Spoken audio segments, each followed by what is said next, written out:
We're going to head on over to DC Comics, the DCEU, and the standalone Batman film directed by Matt Reeves and starring Robert Pattinson, Colin Farrell, and Zoe Kravitz. Guys, this film has been a smashing success. The Caped Crusader is on a mission to dethrone all other Batmans possible. It is official. The Batman will have a sequel, The Batman 2. Fans were so excited about how the Riddler was portrayed in this film. There was so much good vibes for this, for the Penguin and the Riddler. The Penguin has already been requested for HBO Max as a standalone series for their program. But what I want to talk about real quick and shine a spotlight on is the success of the Batman film itself. Guys, for the third week running, the Batman has won the domestic box office in North America.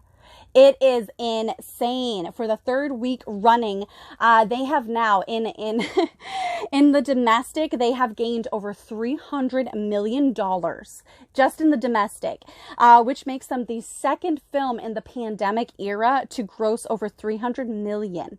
That is insane. Obviously, they're only second behind Spider-Man No Way Home, and they are over halfway to $1 billion globally. I didn't say million, I said billion. It is insane. I think right now they're at over 505.8 million.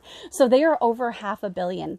It's crazy. Right now, as it stands, and why I say right now is because the Batman has not been released yet in certain markets, including China. They have not had the film released there yet. So once that happens, the numbers are going to go, it's going to be crazy. But guys, right now, as it stands before the release in several other markets, not just China, but several other markets. So this is huge.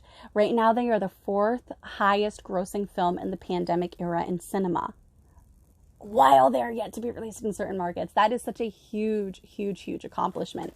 And speaking of that, IGN.com actually had a poll with all of their IGN fans and readers to vote on who they thought was the best movie featured Batman, who they thought was the best Caped Crusader in all of cinema. All right, guys, so here is what they found, and I want to know your thoughts on whether or not you agree. 44.4% of all fans said Christian Bale. Coming not that far behind with a 38.5% racked up was Robert Pattinson with the Batman. And then 9.5% said other, and then 7.5% said Michael Keaton. Let me know your thoughts. And speaking of rankings and the Batman and the DCEU and DC Comics and your favorite Caped Crusader, IGN also rated their top Batman films. I have a top 10 right here that they did with a number 11 honorable mention. I want to know your thoughts as well, because there's Batman has been around for so long, but you know, there is a lot of choices here. So here we go. Their number one Batman film was The Dark Knight. Coming in at number 2, not that far behind, was The Batman. Pretty darn cool. Coming in at number 3 was Batman Begins. Number 4, Batman Mask of Phantasm. I always have a hard time taking that title seriously, just because I remember that horror film from the 70s called Phantasm. I watched that when I was a kid. I do not know why people let me, but yeah, I just have a really hard time with that title. Coming in at number 5 is Batman 1989. From 1989. Coming in at number 6 is Batman Returns. Then number 7, the Lego Movie Batman. Coming in at number 8, Batman the Movie from 1966.